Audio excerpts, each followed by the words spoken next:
In the season of Witchcraft, the tree is missing some of its heads, which, spoilers, is actually a big deal.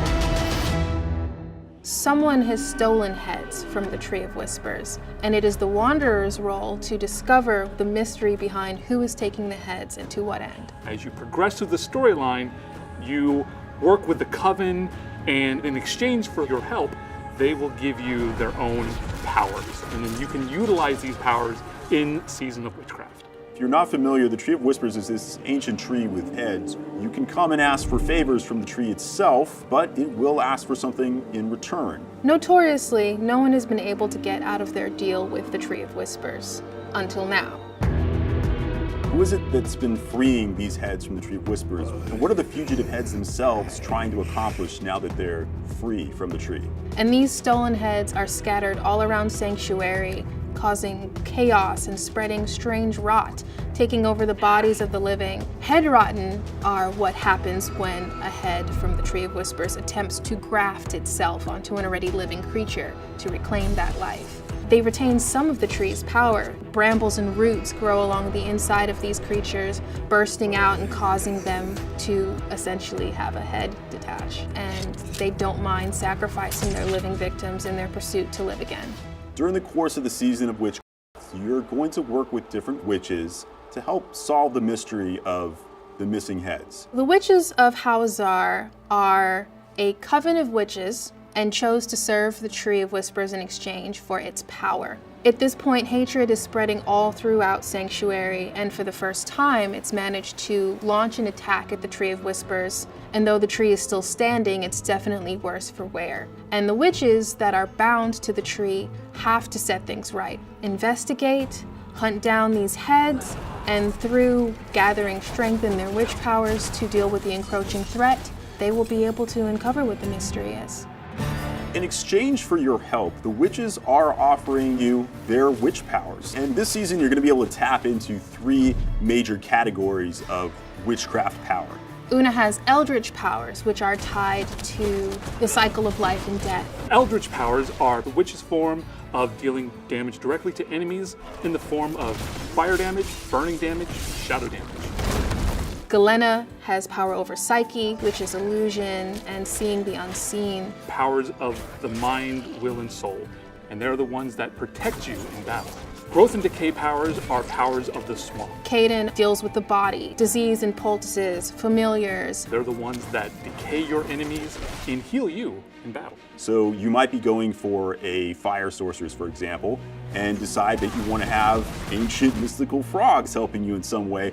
These are going to be things that you're going to play with to get new levels of power and unique builds that really are special to just this season. Every class can use every power for every build. There is also lost witchcraft power that can be found while you're adventuring.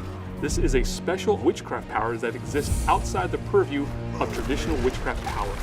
So as players progress through the storyline and they complete Whispers, they will earn a seasonal currency. This seasonal currency is used to, 1, purchase witch powers, and also upgrade your witchcraft powers. An example of an eldritch power would be a new power, Doom Orb, an ominous orb of pure eldritch energy that circles you and burns enemies with fire damage. Doom Orb gets stronger as you slay enemies and will eventually explode.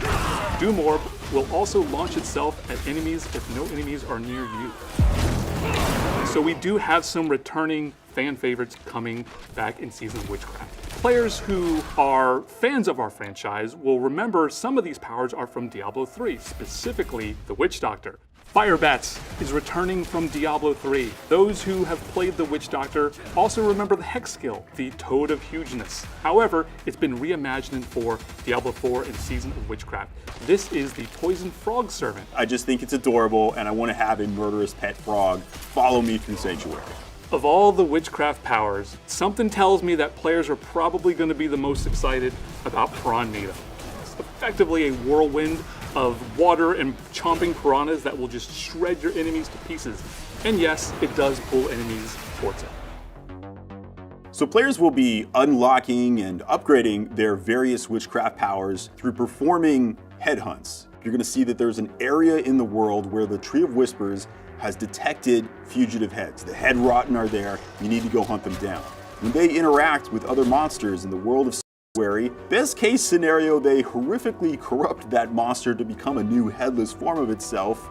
Worst case, they actually affix themselves to a monster and become a new boss-like entity that has this ancient rotting head on top of this now puppeteered body. There is a horror in them, a sort of Frankenstein-esque monster. So they have more humanoid traits, but even stronger powers. Like flaming swords they're going to be throwing at you, or they might be using poison axes that are hurled your way, or even shadow spears that tear up the ground. So these are going to be some new encounters that you've never seen before. As you perform various whispers in the area, hopefully you see briars out in the world.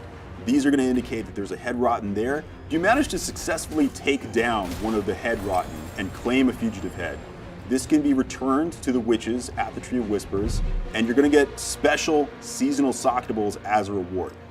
On top of that, there will be some new whispers out there. You might have a chance to help a bewitched frog, or there might be a lost wisp that needs to find its way home. As you engage in these whispers, you're going to get reputation with the witches, as well as seasonal currency that you can use to unlock and upgrade your witch powers. So we've seen a lot of great feedback from our players on what are the various features that they most want to see in Diablo 4 to make our game even better. One that's come up quite a few times is an armory. When you save a build in the armory, it's going to take a snapshot of everything currently on your character. Skill tree, paragon boards, your glyphs on those boards, and all of your gear. Players will be able to access the armory UI from any major city. You're going to be able to pursue multiple different builds on one class at the same time. This can be pretty cool when leveling up, but is especially fun once you get into the end game. At that point, whenever you find a cool item that, oh man, this is really strong, but not for the build I'm running right now, oh, but you can still use it. You can still save out separate sets and try to pursue getting really powerful setups of very different versions of your class at the same time. I am excited of what it could feel like to constantly be swapping between these different builds and seeing which one is the most powerful. I'm excited for people to just immerse themselves in the season. Me personally, I'm very likely going to be running a companion druid build with the grow power to have a giant werewolf army. Hell yes. We have a quest line that is different and emotionally gut-wrenching. New witch powers, fugitive heads, new whispers. Really interesting bosses that have unique attack patterns. Uniques, legendaries, and new runes for Vessel of Hatred players. There's a lot to try out here, some builds that have never been present before. I'm excited to see what players do with it.